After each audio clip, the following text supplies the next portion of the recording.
You are welcome here, just the way you are. No more hiding tears, no more covering scars. You are welcome, holy welcome.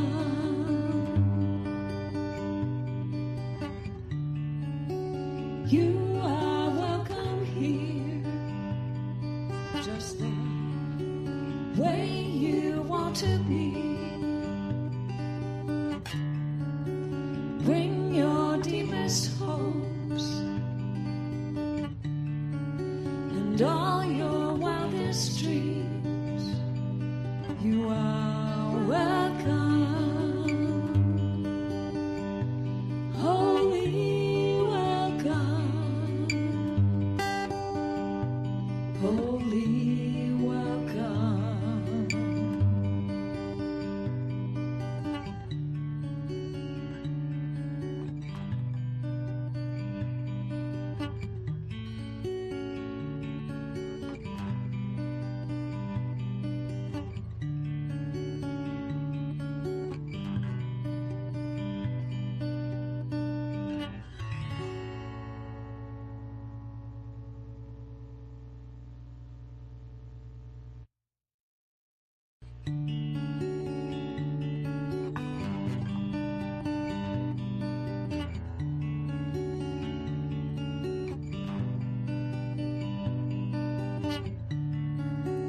You are welcome here,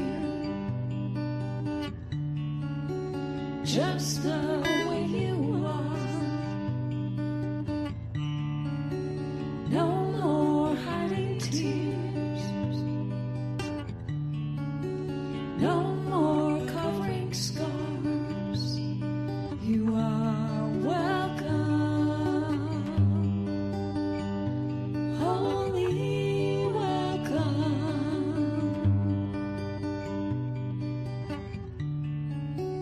You are welcome here, just the way you want to be. Bring your deepest hopes and all your wildest dreams. You are welcome.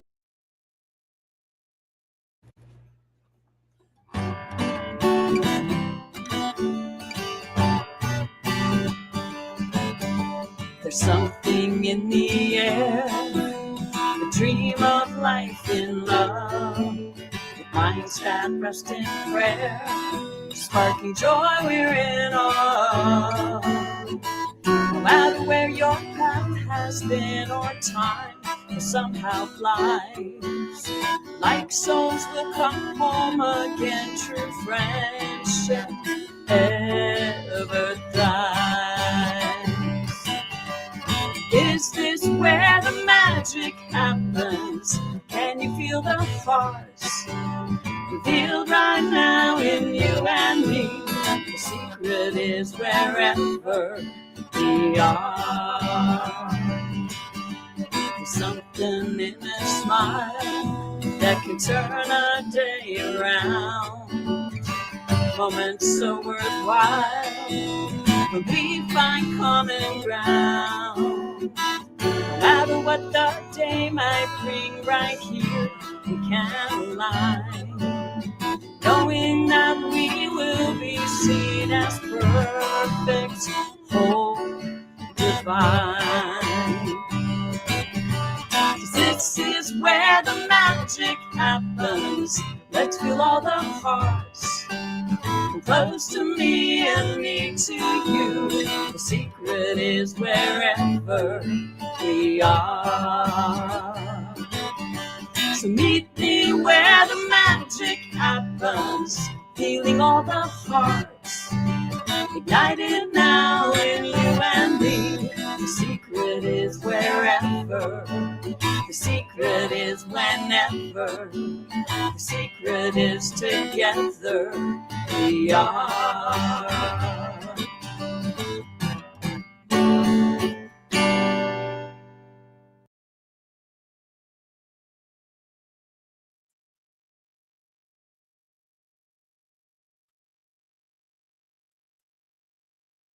Hi, everyone. Welcome to Centers for Spiritual Living in St. George, Utah. Real happy to have you here. Our practice. Our Reverend Joe has come up with this new way of looking at the word arise, and I just love it.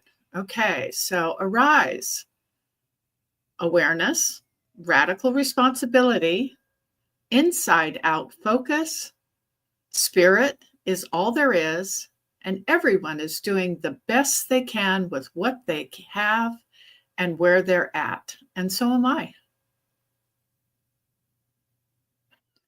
Our vision is Centers for Spiritual Living St. George is a community-based focus center, actively living, sharing, and nurturing its members and friends so that all may live their very best lives.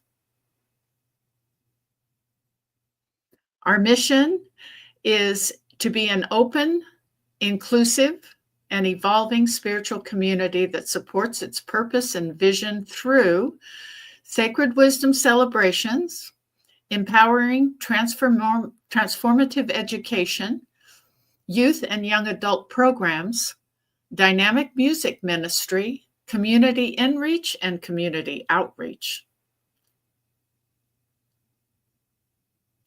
Today's service team is our practitioner, Bill Smith, is handling all of the tech work. I am your host, Stephanie Starrett.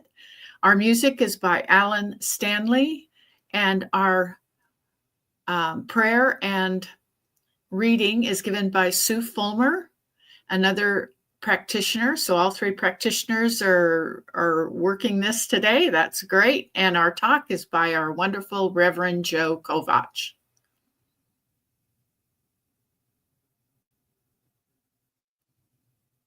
Okay, it looks like Stanley's going to take it away. I'm here. Hello, Stephanie. Hello, everybody. We're going to slow it down a little bit. Well, we have to start going fast yet. Anyway, we're going to ease into this thing. You can sit back and relax, sing along, and Sue's going to come in, offer our invocation in the middle, and then we'll come back and sing a little bit more. So just welcome.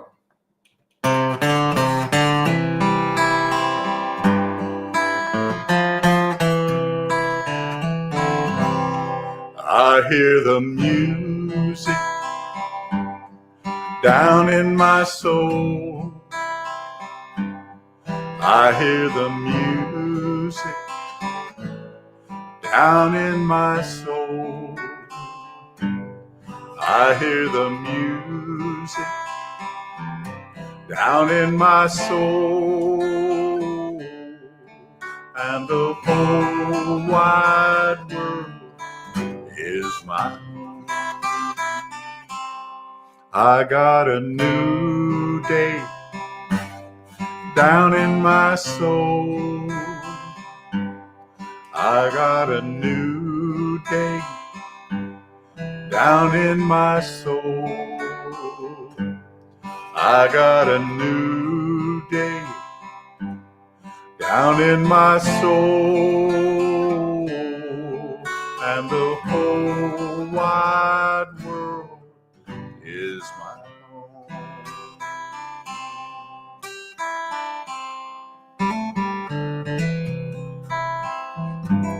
I feel the power down in my soul. I feel the power down in my soul. I feel the power down in my soul. And the whole wide world is my home.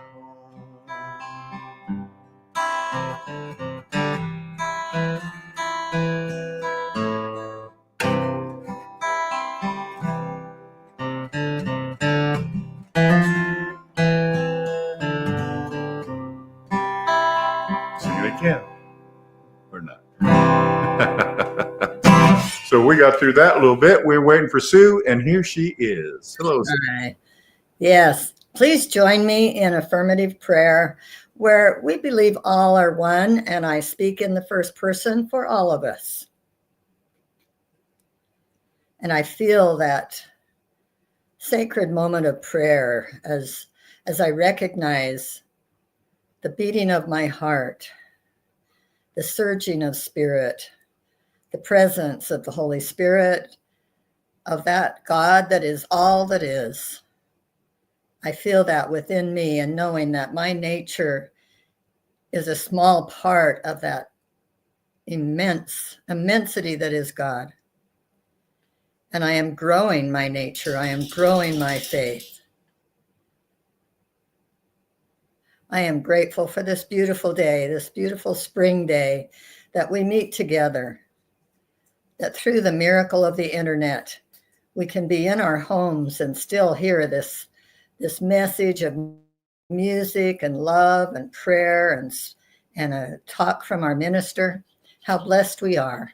And how blessed we are to next week be able to meet in person, to give hugs and to see each other live and look into each other's eyes and recognize our oneness.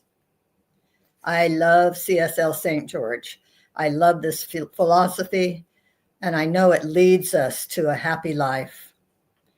I see those who are seeking this coming and entering our doors, finding love in our camaraderie and belonging in CSL. I'm grateful for our minister and for his preparation and for his intention to reach each of us. And I bless us each that we take this message into our hearts, that we go from where we are another step higher in our transformation and in our walk home. In gratitude and love, I extend my word to the law, knowing it is done. And together we say, and so it is. So it is. Thank you, Sue.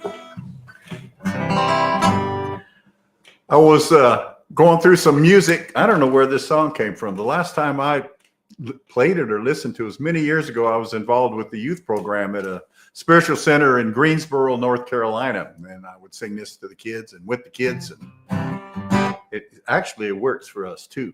So, hopefully you sing along. It's a nice little song.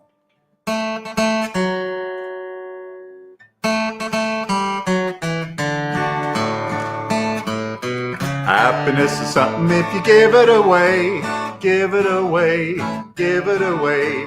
Happiness is something if you give it away, and it comes right back to you.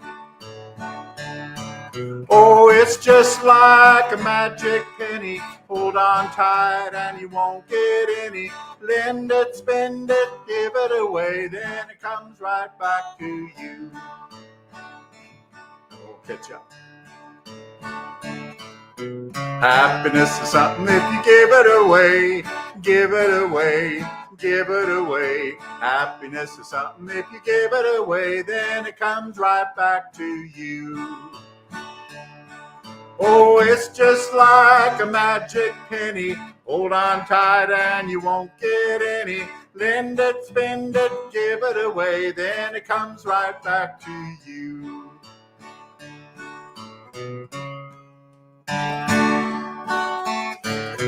A hug is something if you give it away, give it away, give it away. A hug is something if you give it away, then it comes right back to you.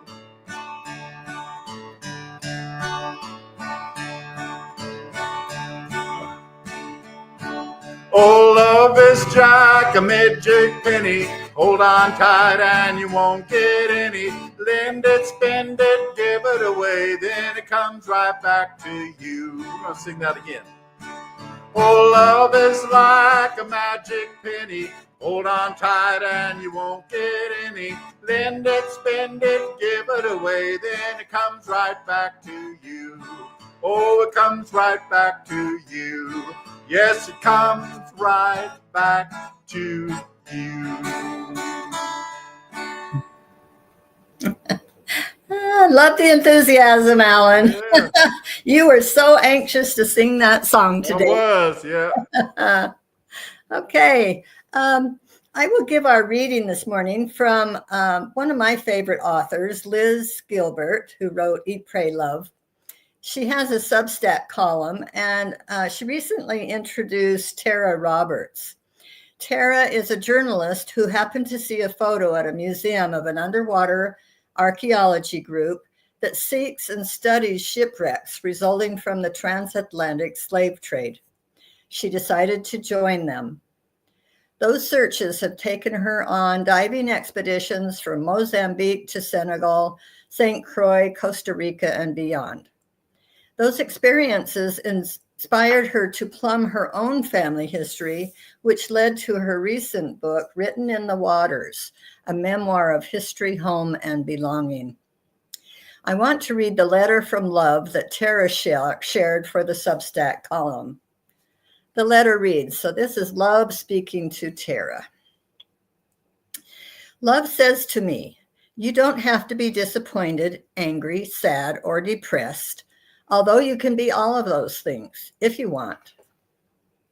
But ultimately believe that you are okay, my love, that you are more than okay, that you are divinely protected and supported and uplifted, that the ancestors surround you, the angels caress your hair, that your spirit guides know your deepest, darkest secrets, the ones you don't want anyone else to know, and that they show up for you anyway. Love is saying that I am valued and loved. Really hear this. Valued, treasured, and deeply loved. That I can't go wrong, that life has my back, even if it works in ways that I cannot understand, but that I can trust in its process. That I can finally relax and see the truth. I am walking home. We're all walking home. We're actually all walking each other home. Every single one of us. In our own time, in our own way.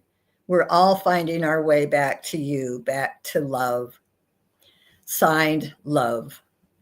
And I want to add, we are all love, and we are all loved. Namaste. Thank you, Sue. That was beautiful. I really appreciated that. And thank you, Stanley, too, for our. I don't know why you're a Stanley to me, but thanks, Alan.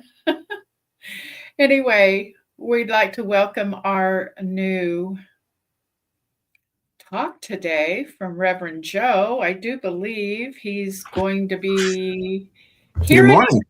How are you, sir? Good morning. Love is, what is it? Life is like a magic penny? Yeah, life is like a magic penny. And I heard somewhere that you have to give 8 hugs a day to feel whole. Well, I don't meet 8 people a day, so I'm going to start doing this. Hug yourself. There you go. So, Right? Well, thank you. Appreciate you. And thank you, Alan, or Mr. Stanley. We can go there. And thank you, Sue. Beautiful reading. And I really enjoyed the prayer today. Just felt that one especially. So thank you. And prayer is one of our spiritual practices that we talk about all the time.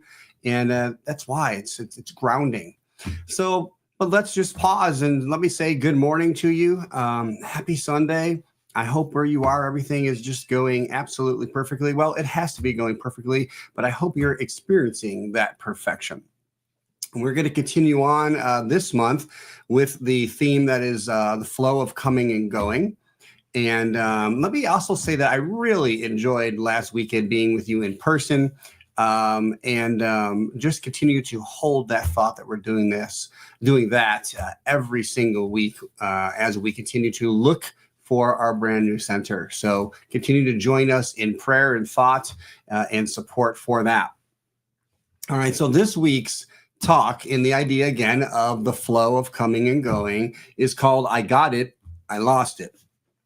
And so this idea of that we kind of life is coming and going, and it kind of oscillates between this idea of us having total control, which we don't, and then the opposite side maybe would be total surrender.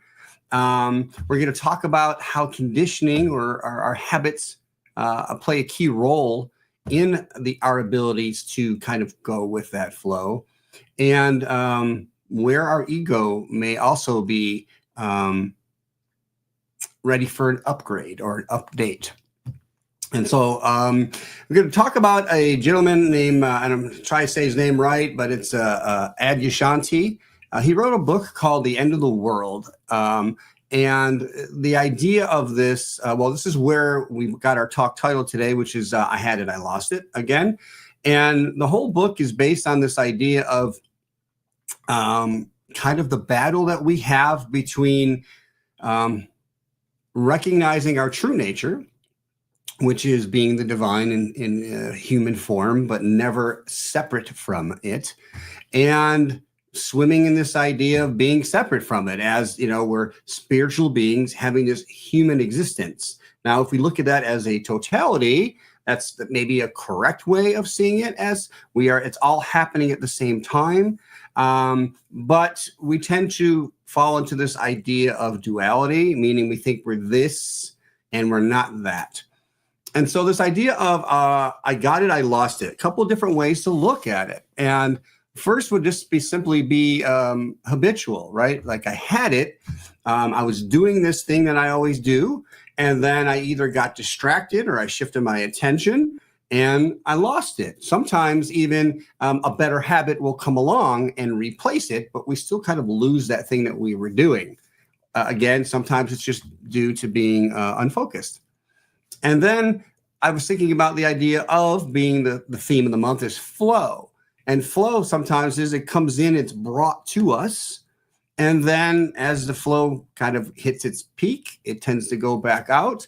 And that's where that phrase, I believe it's something like it came for a reason or a season. And then it was time to go. So maybe we didn't necessarily lose it, but it's taken away from us in that essence, maybe because it served its purpose, or maybe because we did something in our other habitual states, our behaviors, that in essence pushed it away.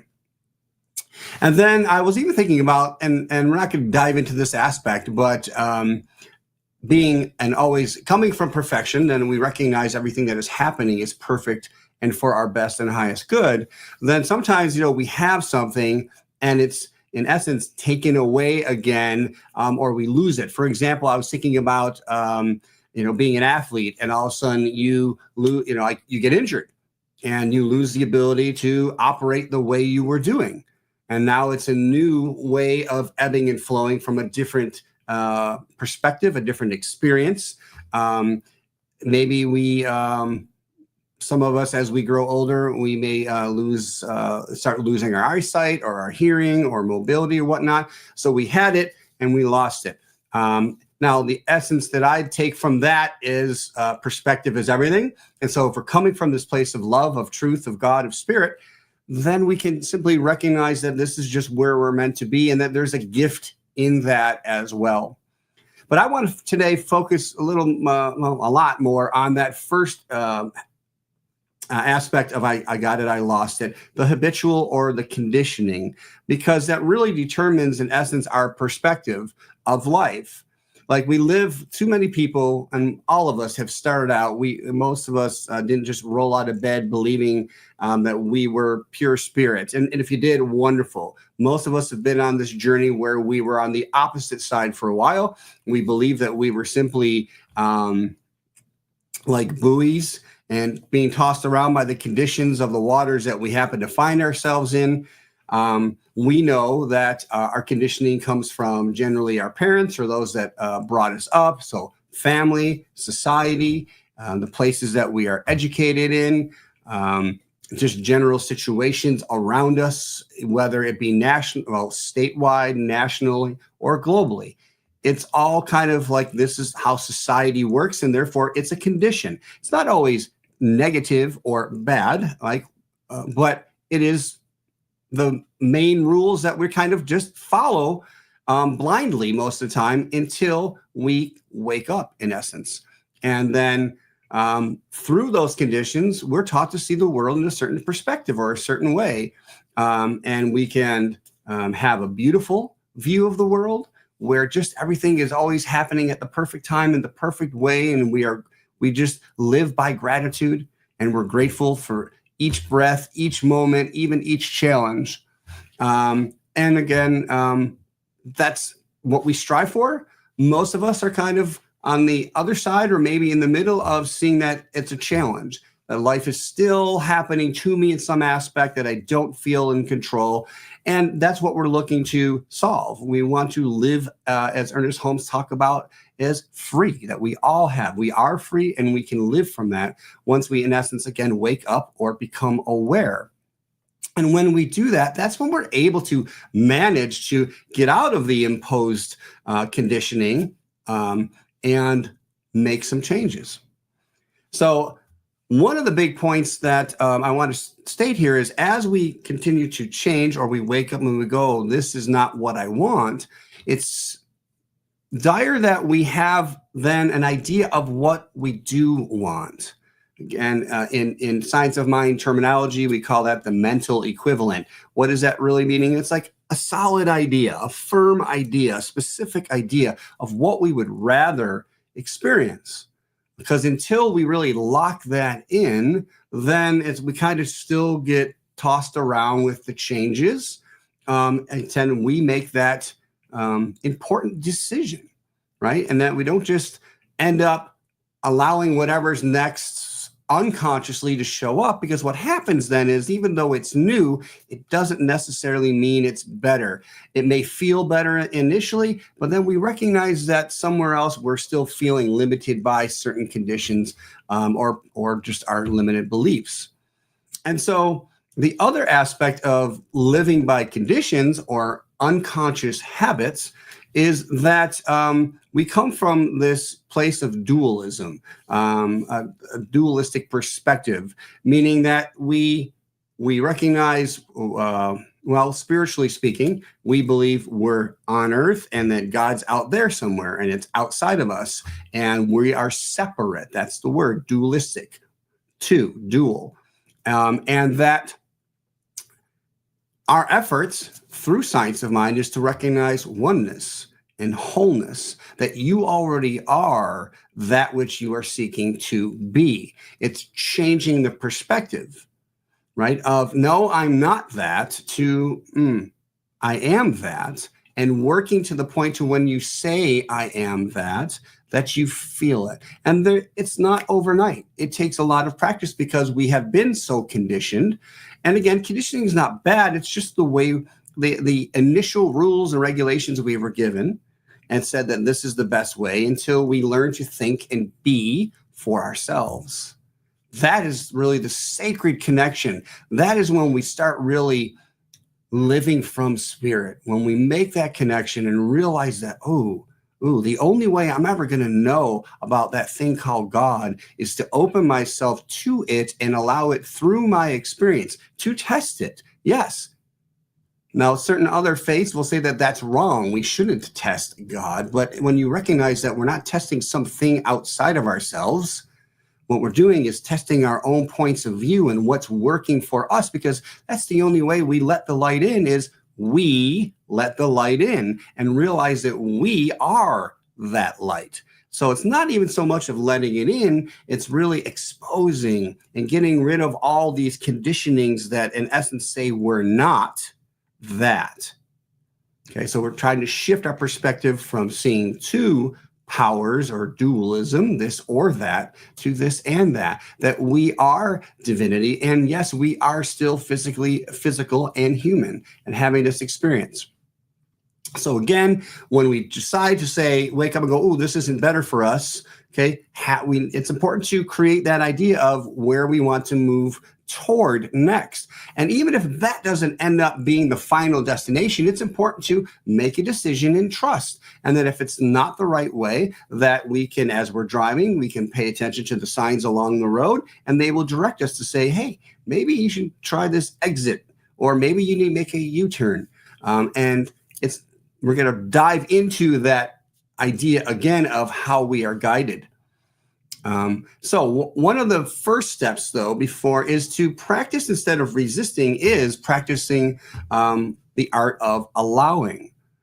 Again, shifting from that point of life happening to us, that we really begin to, like in this, the word arise that we've been practicing, our radical responsibility, that we take responsibility for our lives and that we own it and say, okay, my decisions are my decisions. And I trust that there's a higher aspect of who I am, call it God, call it spirit, call it my higher self, that knows more than I do because it's experienced more than I do, or it has just a simple different perspective. I'm doing this because I talk about the satellite view of the earth versus being on earth, very different perspective, very different experience. And so practicing going with the flow, well, that's really what we're doing with all of our spiritual practices, is we get in alignment and grounding with spirit, with God, and then open ourselves to that, which and seek and feel the guidance that is already there. And so allowing is one of the first steps of then getting quiet, and then doing what we talked about last week, which is really getting in touch with that still small voice that is within us, that is really who we are, and allow that to guide us, and trust it not as a separate thing, but as simply a different perspective of who we are, right? In other words, to consciously use our mind, our intelligence, and when I talk about our intelligence, meaning the tapping into the infinite intelligence, right? There's only one mind, and our mind is attached, connected to, it is it. And so our limited aspect of living here, right? All these conditions, as we begin to release the conditions, we feel the freedom of what we're doing. So as we're trying to live a freer, fuller, more expanded, expansive life, we do that step by step. And it's kind of taking that next step and seeing the results and going, okay, this is what I have. And then this is what I like. This is what I want to change. What do I want to change this to? Let me dive into that a little bit. What does it feel like? What does it look like? What does it smell like? Why do I want this? Because I really want to feel this, have this experience. Okay, perfect.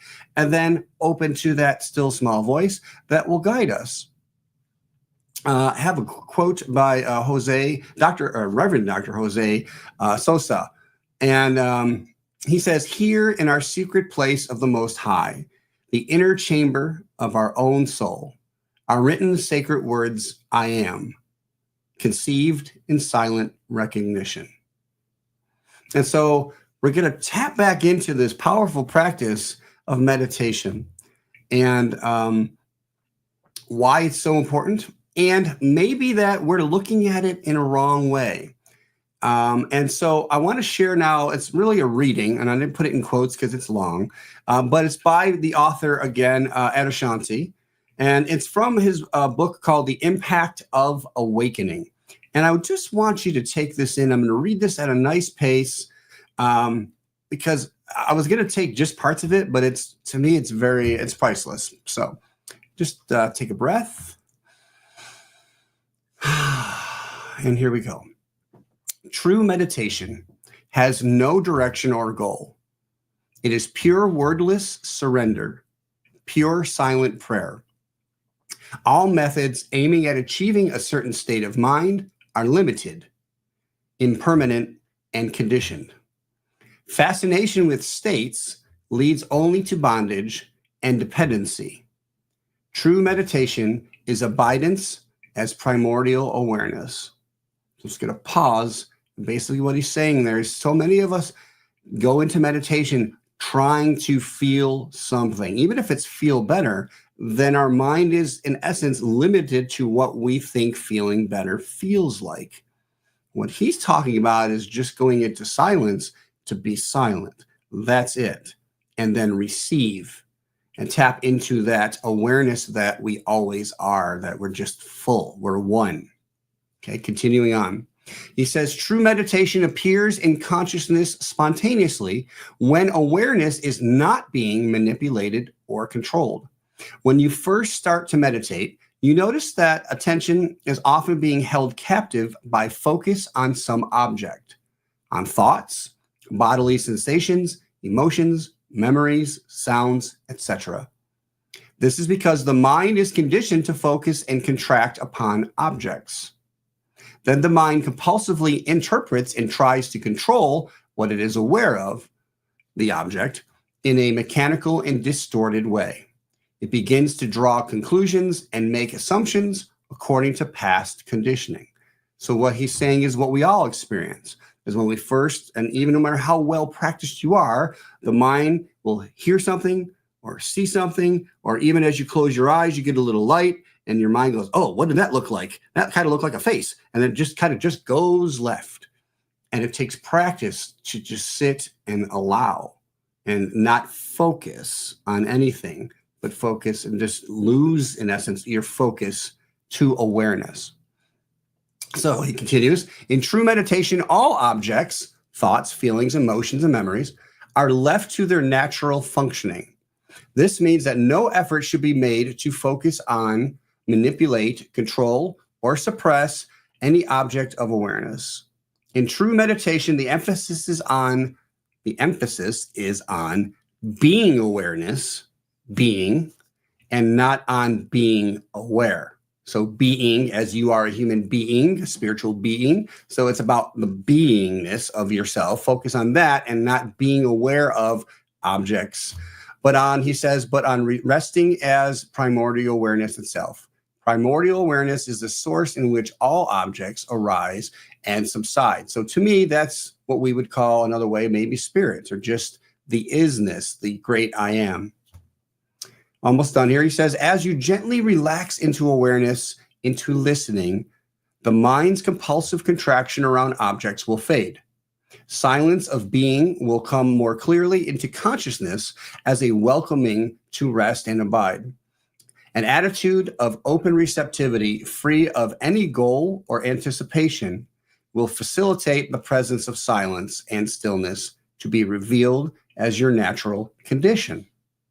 So again, the belief that quietness, why we enjoy it so much, is in essence, we're stepping outside of this life game experience we're having to tap back into and recharge with who we really are. Last part he says is, as you rest into silence more profoundly, awareness becomes free of the mind's compulsive control, contractions, and identifications. Awareness naturally returns to its non-state of absolute, unmanifest potential, the silent abyss beyond all knowing.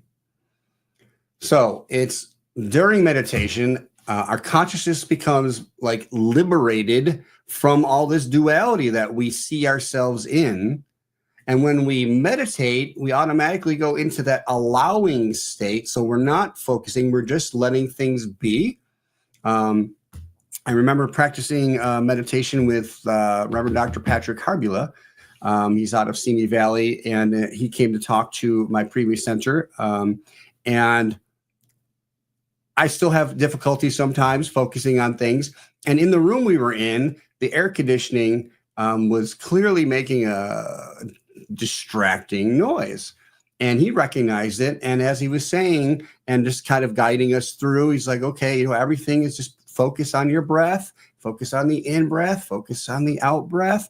You hear the birds outside, just that's part of it. That's just let it be. You hear the air conditioning, that noise, that's supposed to be there. Just allow it to be. So as we allow it to be, we're not focused on it. We're just letting it be, which allows us to tap in to that sacred state of beingness.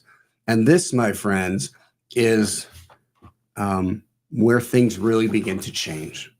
You may not recognize it immediately, but it's where we tap into the quietness of God itself. Sorry, that was the gentleman. That was what I just read. Forgot I had a slide for that. But I want to share this quote. The fruits of centering and remaining in silence are evident, even in daily works and activities. Suddenly, You become aware of God's presence, and a greater dimension of yourself and your surroundings become evident. And so this from Warasenko. So, what are the fruits? The fruits are what we do is we kind of step out of the living the rustle and bustle and chaos of life. We step into this quietude. I like that word, the silence. And then when we practice it enough, we begin to pull, and this is my definition.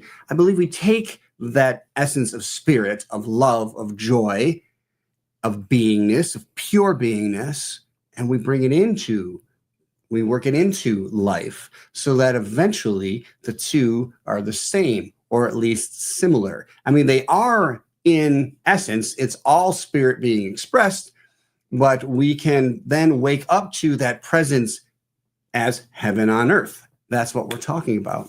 Now, another important means of doing this is what we call disidentifying with the I, the letter I, meaning I, right? We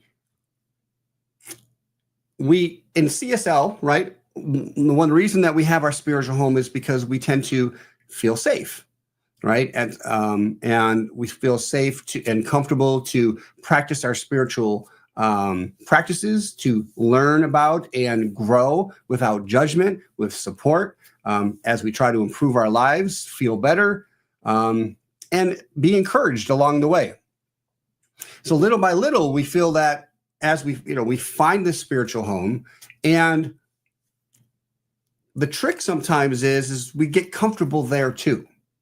So even this comfortable feeling of belonging sometimes brings with it a sense of separation. So in other words, well, I feel this way in my community, but then when I leave my community and step outside, I still feel contracted, limited, right? Bound. And so again, if it's like that duality thing, here's my spiritual life and here's my regular life, my work life. And so again, duality just kind of rears its head again. And again, duality is not bad. We need it in order to co-create the life that we're having. I need to, in essence, know this so I know that. In other words, if I don't have an object to gaze upon, I don't even know I exist, right? But it's important to recognize all comes from one, right? In all the great religious traditions and wisdom, that it's always one creator, one life, one presence, one source. So even though we're trying to understand this thing, it's okay to see this and that, right? But recognize that this and that still come from the one, God, spirit, love, joy. And when we start disidentifying, in essence, with just the I as being separate, now again, we have to live. This is me, that's you. That's important to understand. But when we recognize that this I, that tends to be conditioned as well. We are told how to think about the I, right? So we are more than we understand. Right? Fill out any form. And who are you? Well, I am, check the form. What's your sex? What's your gender? Your pronoun, your skin color, your religion, your address, your nationality, all these little checks. But we are so much more than that. And that's where we have to take radical responsibility and change our own perception. And tapping into meditation allows us to kind of tap into just the beingness. I don't need any of those identifiers, right, of who I am. I am not this body, because I know that this body too will go away at some point. I am not even my name. My name is something that was given to me, but I am.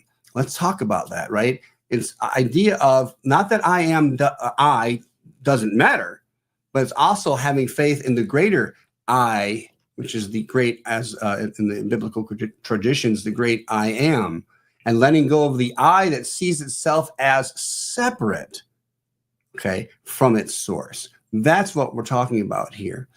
To live in and as the one, not feeling separate from the one. It's all one through the perspective of divine spirit. And in essence, again, when sharing that dream I had, that when I was out in space and looking at Earth, that's where I get my satellite view term from. I could see, at least in the perspective of Earth, that everything was one. Everything was actually helping each other, even though certain aspects, when all of a sudden my consciousness went down to, ground level, some part of it seemed chaotic, seemed like it didn't make sense, but then I would return back and see the whole thing going, no, that does make sense. And so we're not talking about just being blind and believing whatever. Even as you're listening to me, I always urge you to live the life that you must live and take with you that which feels good and move forward and, release what no longer serves you. Speaking of in the Bible, there's in John 20, he says something like, blessed are those who have not seen, but have believed. And, there's a lot of wisdom in that. And this idea of to let go blindly and surrender with total faith. Now, we're not just saying, like throw caution to the wind when I don't feel comfortable, but it's about grounding. Again, when we get into that meditative quietude and I surrender there, we will receive exactly what we need. What we need, in essence, to take that next step will become and made where to us. Right? It's this idea of spirit. We're never going to narrow it down, even as we call it spirit or God or whatever feels good to us. It's still, in essence, not what it is. It's our best understanding of what it is. And then we take that and we use it in our lives. We experience it. And then we continue to live on and on and on and open to a greater understanding and experience of it. So where is my... Okay, I want to back up not for you, but for me. I skipped a slide. So we're talking about this I am. And what came to my mind was, as back in the early 10, 12 years ago, I was still learning a lot of this. And I came across a movie called, you see it at the bottom there, called The Moses Code by Neil Donald Walsh. If you don't know, he's probably most famous for his books, a series of books called Conversations with God, which definitely helped me to understand who I'm still taking stuff from that and recognizing it in my life.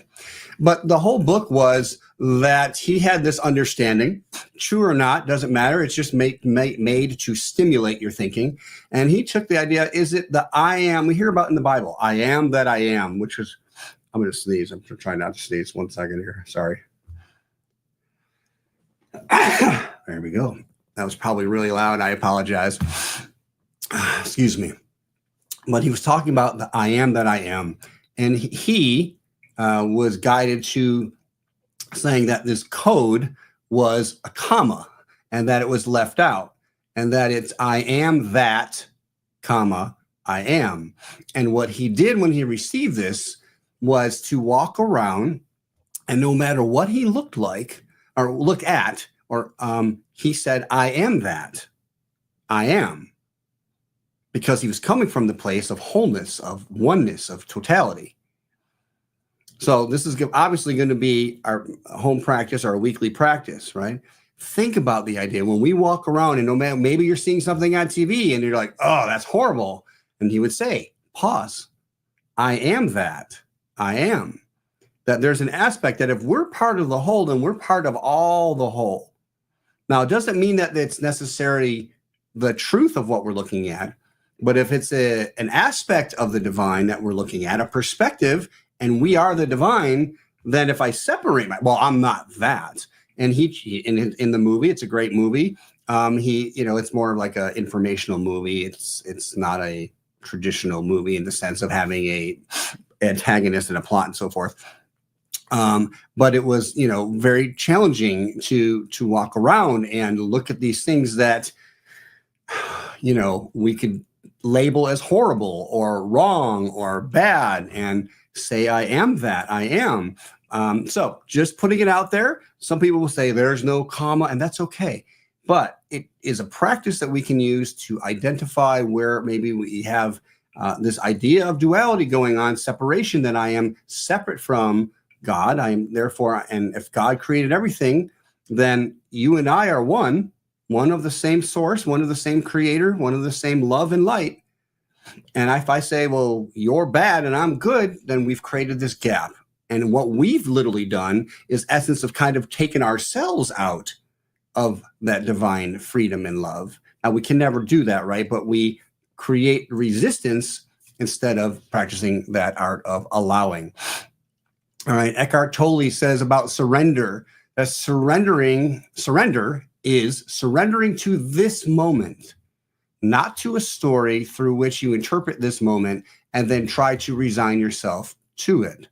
So surrender is not giving up. That's not what we're talking about. It's essence of giving in. Sometimes I'm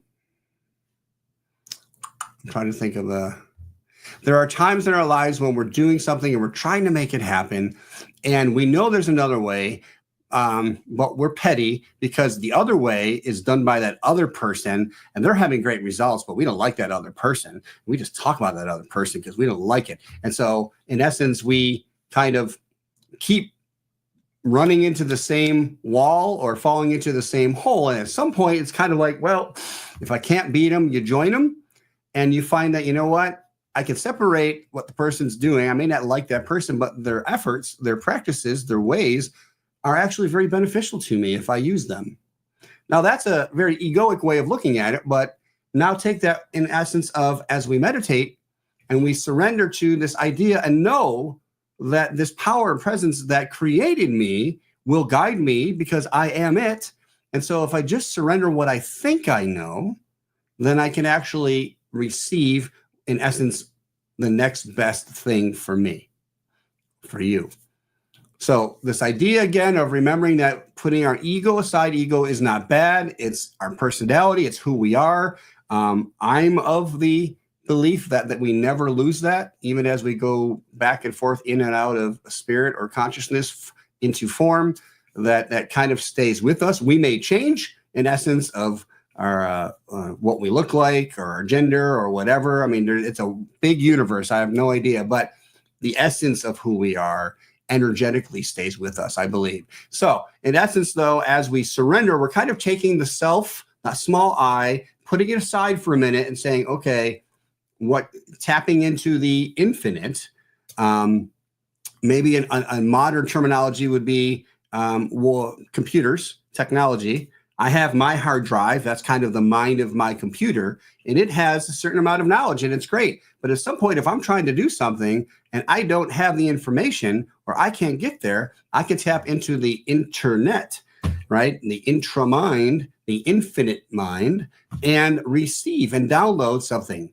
Same idea. As we get into meditation and we're not focusing on anything other than just being, just our breath, that's usually what I focus on, is just breathing, and then eventually that goes away. It becomes automatic. You literally feel your soul rest. All right. So you heard the word early on as Stephanie was doing a great job of being host, that certain people that are part of our center are called practitioners. Modern term for that would be a spiritual coach. And that we, and Sue prayed for us affirmatively.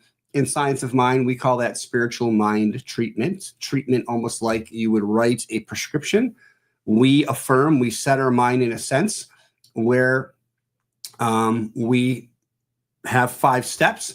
And the last step that we do, we release our word to the complete and perfect totality, in essence, known as what in Science of Mind terms called law. And the law in Ernest Holmes' essence is the action part. It's the knowing. It's we turn it over to God, that infinite knowing. And because there is universal law happening, that as I give, I shall receive, and cause and effect. And so we know that as we tap directly into mind, and we then say, okay, we release it. That's our idea of, in essence, we're surrendering. We're saying, look, this is what I'm praying for the experience of, and I know it's happening in this moment. I'm just not aware of it in this moment, but I'm opening myself, I'm turning it over to you, and I open myself to the best and the highest way of having that experience. Okay. And so again, that's another level of spiritual practice as we practice our affirmative prayer. recognizing as we release that prayer, we're turning it over to all that is, to love with a capital L, to joy with a capital J, to God, to Spirit. And then we receive. And that's a big part too. I've done a whole talk on receiving, but being open. You're already worthy. There's nothing you have to do. You don't have to take a class. As you just tap in and begin to trust yourself and take the next step, trust what you receive and take the next step. Don't worry about how it turns out. I mentioned, I think it was last week, that sometimes the fastest way is actually kind of going over here and thinking we're getting it wrong, and then going over here and thinking we're still on the wrong path, and we're kind of doing this where our mind's like, no, just go straight. But that's not what's for our best. We go over here because this is going to take us to this, to this, to this, which in the end is faster. Okay. So again, call to action for this week, practice is recognizing this I am that I am, recognizing the great I, God itself, that is always expressing through all that we are experiencing, and that we are not separate from that. Practicing the art of allowing. So let's not resist things. Again, this practice will help us do that, to kind of go with it. And we're not saying we have to agree with it in the moment, but let's begin to practice shifting our perspective by recognizing that it's all God. And in essence, it is all good because it all comes from good. And then just take time.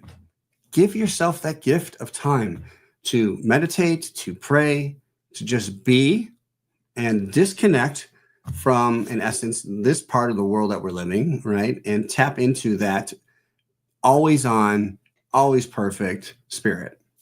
All right.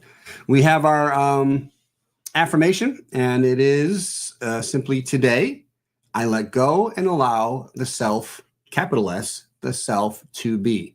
So again, as we affirm this, as we practice this, the more we say it, the more it becomes anchored. There's a practice out there that when you write an affirmation and you practice saying it 100 times a day, and then it can be the simplest thing, but the more you practice it, the more you say it, the more the mind says yes to it, the more the law hears it, right?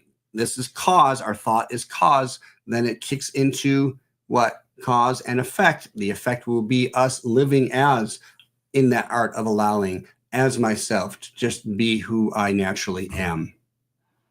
All right, so let's pray. Let's close this up with prayer. And just knowing I'm going to close my eyes to help me not focus on things and just be, to just receive the words from divinity itself, and recognizing that I am that. I am. And that there's only one life being lived. And that life is perfect. That life is whole. That life is happening now, and we have the ability to say yes to that individually right now. Yes to the best health we can experience. Yes to that thing that we want to have just to feel good. Yes, we are worthy. Yes, the love is available to us here and now. Yes, that thing that we think we don't know how could ever change can change. We believe, we surrender. What do we surrender to? We surrender to that infinite knowing, that love, that joy, that source of all, that only says yes to us. It loves us so much. Us, it, there is no duality. We are just an aspect of it. Okay? So we are it. I am the divine, living the best life I can in this human experience. And so while I enjoy this experience, I also recognize that it is not all that I am, that I operate on many levels, and love is one of them. And so therefore, I now live from this unconditional knowing that life is happening for my best and highest good. And it's happening for everyone's best and highest good. I open to that. I surrender to it. Whether it comes or goes, I know I already have all I need. And so it is. And this week, I got to add, we got St. Patrick's Day. We got spring happening, right? Spring, a time of preparation for newness, of planting new things. This is a good time to really practice that spiritual, use the spiritual practice of meditation. Thank you, Joe. That was absolutely beautiful. There's so many wonderful pointers out there of how we can surrender, right? Absolutely. So many wonderful pointers. Yeah. So thank you. All right, everyone. We have a little bit of announcements to make. We can give with Zelle to our community if you choose. There's a place in our newsletter that you can look for instructions on that. You can give online with PayPal or use the QR code. You can give by mail. You can send checks. And you can do it in person to our wonderful in-person ceremonies that we give twice a month. Okay, there's an offering affirmation here, and if I can, I'm going to say it, but just kind of let it land. Take a deep breath. I am overflowing with love and abundance. I give from the source of my being, which is rich and unlimited. With joy and excitement, I share from this overflow. In return, the universe gives back to me in infinite ways, channels, and means, and so it is. Okay, we're going to be gathering on Zoom to discuss some of these wonderful pointers. There are so many things that we can talk about, so please join us on our Zoom conversation at noon today. Our next in-person service is March 23rd, Planting My Intentions. Growing my garden kind of is what it gives me. I'm ready for spring. How about y'all? Okay, we have prayer requests. Our practitioners are available for a moment of prayer today online, or you can email them for prayer at CSLSG.org/about. Just check around that website and you'll land with us. We are accepting applications now for CSL St. George Core Council. We've received some and we're just keeping open because there's so many that are coming to their term, and we have a lot of places for people to be. So take a look at it. Our annual meeting is April 13th, right after service, from 12:30 to 1:30. You must be a member to vote, and keep in mind that it doesn't cost anything to be a member of CSL. It just allows you to be a part of the community in a way that helps us build the community. So if you're interested, be sure you sign up. Okay, let's see. March 23rd, in person, Planting My Intentions with Reverend Rachel Dilling. I can't wait for that one. And then March 30th on Zoom, us practitioners are getting together again. It's that 5th Sunday of the month, and we're gearing up and ready to go. There will be 3 of us, and we're ready to dive in. Okay, we're going to bring everybody up.